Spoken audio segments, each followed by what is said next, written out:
इंदिरा सागर परियोजना के डूब प्रभावित किसानों ने अब अपनी मांगों को लेकर आंदोलन का ऐलान कर दिया है। सतवास के धर्मेश्वर मंदिर में राष्ट्रीय किसान मजदूर महासंघ के बैनर तले हरदा, खंडवा, खरगोन और देवास जिले के प्रभावित किसानों की बैठक आयोजित हुई। बैठक में किसानों ने इंदिरा सागर और ओंकारेश्वर परियोजना के प्रभावितों को दिए गए मुआवजों में भेदभाव का आरोप लगाया और समान मुआवजे की मांग की। बता दें कि किसानों का आरोप है कि एक ही नर्मदा नदी और एक ही सरकार होने के बावजूद ओंकारेश्वर परियोजना के प्रभावितों को विशेष पैकेज का लाभ दिया गया, जबकि इंदिरा सागर परियोजना से प्रभावित किसानों को उचित मुआवजा नहीं मिला।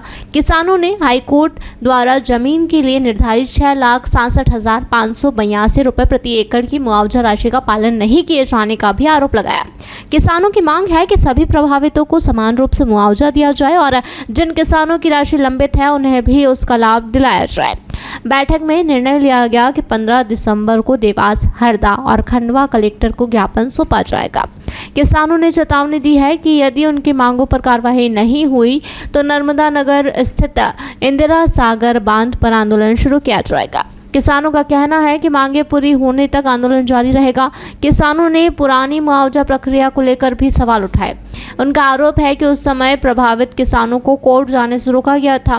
किसानों ने मांग की है कि रिफ्रेश केस के जरिए मिली अतिरिक्त मुआवजा राशि का लाभ उन किसानों को भी दिया जाए जिन्होंने उस समय मुकदमा दर्ज नहीं किया था। इंदिरा सागर परियोजना में किसानों की जमीनें डूबे कई वर्ष बीत चुके हैं, लेकिन मुआवजे और अधिकारों से जुड़े कई मामले अब भी लंबित हैं। किसानों का कहना है कि लंबे समय से अपनी मांगों को लेकर संघर्ष कर रहे हैं और अब आंदोलन के जरिए सरकार तक अपनी आवाज पहुंचाएंगे। हुआ है कि अभी तो हमारी 15 सितंबर को रैली है खंडवा में, देवास हमारा तय करेगा, हरदा भी तय करेगा। हम तीनों कलेक्टरों को मुख्यमंत्री, प्रधानमंत्री के नाम ज्ञापन में मेन हमारा मुख्य बिंदु ही रहेगा इंदिरा सागर परियोजना के दौरान जिन किसानों के साथ, जिन मजदूरों के साथ, व्यवसायियों के साथ जो घटना घटी है वो बताएंगे, और अगर नहीं बना तो गांव, ये 3 जिलों की आवाज़ दिल्ली तक जाएगी। भोपाल में हम लगातार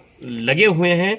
अगर भोपाल सरकार नहीं मानती तो यहाँ के हजारों जो डूब प्रभावित है वहीं पर बैठकर बड़ा आंदोलन का आगाज करेगा।